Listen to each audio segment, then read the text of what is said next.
नमस्कार. आज आपण बनवणार आहोत अशी एक झणझणीत आणि मसालेदार सोयाबीन वड्यांची भाजी, जी चवीला अगदी नॉनव्हेज स्टाईल लागते. घरात सोयाबीन वड्या असतात, पण नेहमी त्याचा साध्या पद्धतीने भाजी बनवली जाते. म्हणून आज मी तुम्हाला एक खास पद्धत दाखवणार आहे, ज्यामध्ये मॅरिनेशन, मसाले आणि फोडणीमुळे या वड्यांना इतकी अप्रतिम चव येते, की घरातले बोटं चाटत खातील. ही भाजी खायला मसालेदार, रस्सेदार आणि खूपच चविष्ट लागते. भाकरी, पोळी किंवा गरमागरम भातासोबत तर तिची चव अजूनच खुलते. आणि सगळ्यात खास म्हणजे ही रेसिपी अगदी कमी वेळात आणि सोप्या साहित्यामध्ये तयार होते. चला तर मग वेळ न घालवता लगेच रेसिपीला सुरुवात करूया. इथे मी एक वाटी सोयाबीन घेतलेले आहेत. सोयाबीनच्या ह्या सर्वात मोठ्या साईजच्या वड्या असतात त्या घेतलेल्या आहेत. मार्केटमध्ये 3 प्रकारचे वड्या तुम्हाला मिळतात. एक अगदी लहान, दुसरे मध्यम आकाराचे आणि तिसरे अगदी मोठे.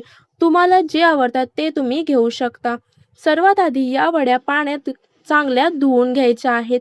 धुतल्यानंतर त्यातील अतिरिक्त पाणी पूर्णपणे काढून टाकायचं. त्यानंतर पुन्हा स्वच्छ पाणी घालून या वड्या झाकून साधारण 10 ते 15 मिनिटं ठेवायच्या आहेत. म्हणजे त्या छान फुलतात आणि मऊ होतात. तुमच्याकडे जर वेळ नसेल तर तुम्ही कोमट पाणी वापरू शकता.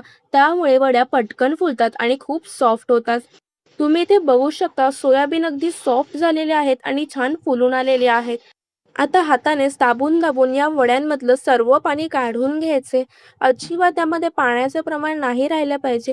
इथे मी दाखवल्याप्रमाणे हातानेच तुम्हाला ह्यातलं पाणी काढून घ्यायचे. ह्यावर काही वेगळं वजन वगैरे ठेवून त्यातलं पाणी काढायची गरज नाही. हातानेच फक्त त्यातलं पाणी काढून घ्यायचंय.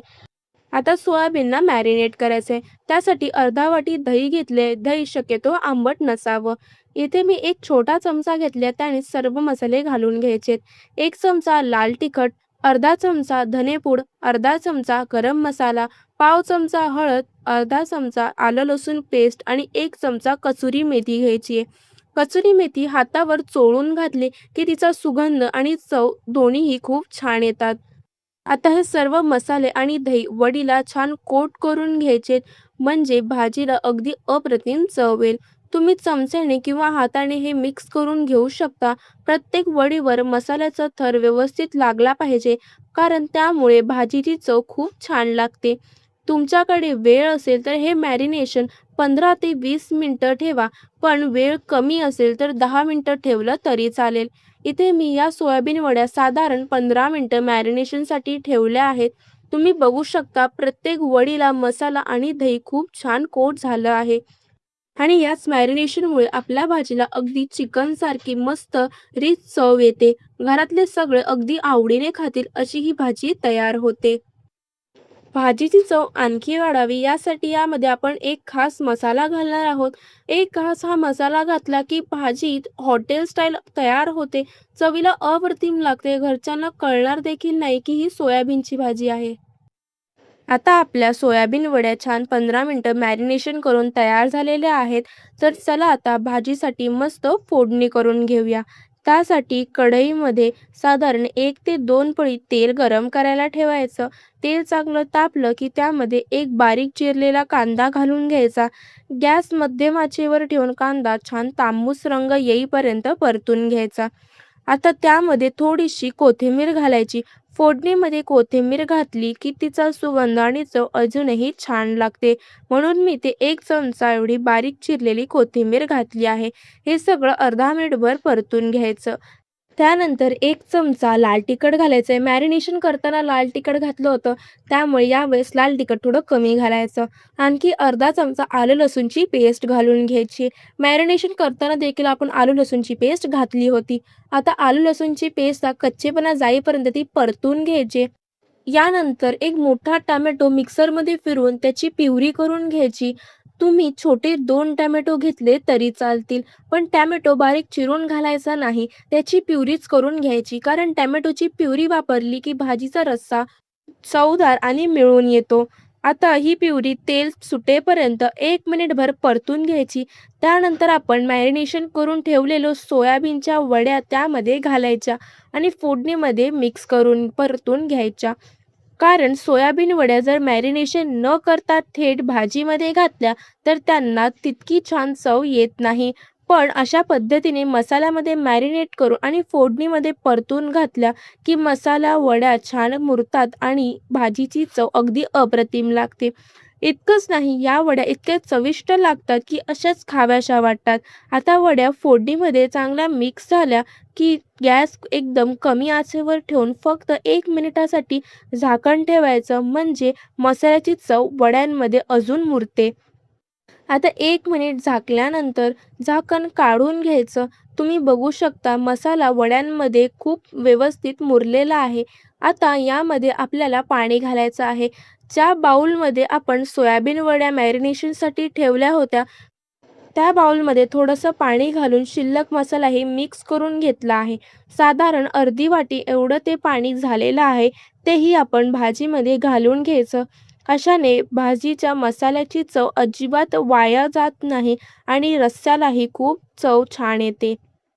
मी ते साधारण 1 ते दीड वाटी एवढं पाणी घेतलेलं आहे. आता त्यामध्ये चवीनुसार मीठ घालायचे. मी ते 1 चमचा मीठ घेतलेलं आहे. सगळं व्यवस्थित मिक्स करून घ्यायचं. पाण्याचं प्रमाण तुम्हाला भाजी जितपत दाटसर किंवा सैल हवी असेल त्यानुसार तुम्ही घालून घ्या. भाजीवर झाकण ठेवून ती शिजवायची आहे. झाकणावरती पेलाभर पाणी घालून घ्यायचे. सोयाबीन वड्या आपण आधीच भिजवून घेतल्या होत्या, त्यामुळे त्या शिजवायला जास्त अजिबात वेळ लागत नाही. अगदी 6 ते 7 मिनिटमध्ये ही भाजी तयार होते. आता या भाजीची चव नॉनव्हेजसारखी रिच आणि अप्रतिम चव यावी यासाठी शेवटी आपण अर्धा चमचा चिकन मसाला घालणार आहोत. तुम्ही चिकन मसाल्याच्या ऐवजी मटण मसाला सुद्धा वापरू शकता आणि जर ते दोन्ही वापरायचे नसतील तर शेवटी अर्धा चमचा गरम मसाला घातला तरी भाजीची चव खूप अप्रतिम येते. आता मसाला घालून पुन्हा 1 मिनिट मिक्स करून घ्यायचं आणि फक्त 1 मिनिटसाठी झाकण ठेवायचं. आणि बघा, आपल्या मस्त झणझणीत मसालेदार आणि चविष्ट सोयाबीन वड्यांची भाजी अगदी तयार झालेली आहे. बघता क्षणी तोंडाला पाणी सुटतं, घरभर त्याचा सुवास सुटतो. कोथिंबीर घालून गार्निश करून घ्यायचं आणि झटपट भाकरी, पोळी किंवा भातासोबत ही भाजी सर्व्ह करायची. इथे मी तुम्हाला दाखवते इतपत सैल असा रस्सा ठेवून घेतलाय. तुम्ही बघू शकता मसाला वड्यांमध्ये किती छान मुरलेला आहे. या भाजीचा रंग आणि सुगंध दोन्ही अगदी हॉटेल स्टाईल आलेला आहे. भाजी इतकी रस्सेदार आणि मसालेदार झाली आहे की पाहता क्षणी तोंडाला पाणी सुटेल. या पद्धतीने वड्या बनवल्या की त्या अजिबात बेचव लागत नाही. प्रत्येक वडीमध्ये मसाल्याची चव अगदी छान भरलेली आहे. तयार झाली आपली झणझणीत मसालेदार सोयाबीन वड्याची भाजी. भाजीचा रंग, रस्सा आणि वड्यांवर मुरलेला मसाला तुम्ही बघू शकता किती सुरेख अप्रतिम वाटतोय. ही भाजी भाकरी, पोळी किंवा भातासोबत नक्की करून बघा. घरातले सगळ्यांना तिची चव नक्की आवडेल. खास करून ज्यांना सोयाबीन वड्या फार आवडत नाहीत, ते सुद्धा ही भाजी आवडीने खातील. व्हिडिओ आवडला असल्यास व्हिडिओला एक लाईक नक्की करा. रेसिपी कशी वाटली हे कमेंट करून नक्की सांगा. चॅनलवर नवीन असेल, चॅनल अजून सबस्क्राईब केलं नसेल तर लगेच चॅनल सबस्क्राईब करा आणि बेल आयकन देखील नक्की क्लिक करा, जेणेकरून माझे येणारे नवनवीन रेसिपीचे व्हिडिओ तुम्हाला पाहता येतील. भेटूया पुन्हा अशाच एका नवीन रेसिपीसोबत नवीन व्हिडिओमध्ये. तोपर्यंत धन्यवाद.